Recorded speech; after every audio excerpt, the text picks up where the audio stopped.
Okay, so we have y is equal to root of x, which looks like this, and y equals x squared, which looks like this. So the area that's bounded by these two curves is this right here. And we're going to rotate that about the y-axis. Okay, so that means it's going to look approximately like this. It's going to spin this way.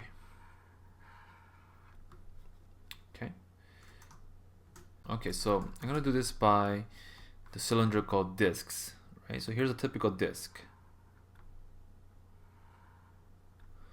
It's got a small infinite thickness.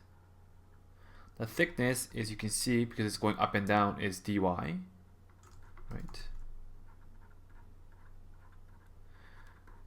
Okay, and we need to get the radius, right? So this is going to be our radius as a function of y, right? Because it's dy here.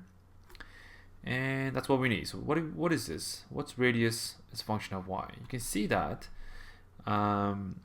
what we have to do is actually get the blue disk and subtract the red disk. Okay, the red disk. So let's call this one R1, and let's call this one here, or this radius here, R2. Okay, so radius 1 is a function of y, is the x value on the parabola. Okay, so it's that value right there. If you isolate the x, you get root of y. Okay, and radius 2 is a function of y. So this is also an x value of this.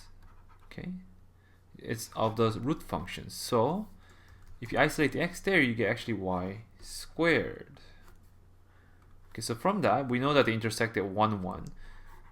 Okay, the volume, right, the volume is going to be integrating from 0 to 1.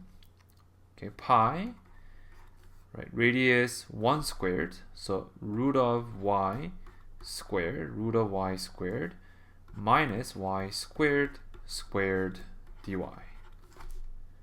Alright, so let's pull the pi out, 0, 1, y minus y to the power of 4.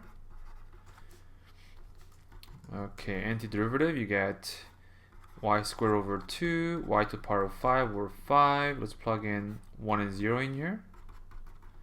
You get half minus 1 over 5. Okay, which is 5 minus 2, that's 3 over 10. So it's 3 pi over 10.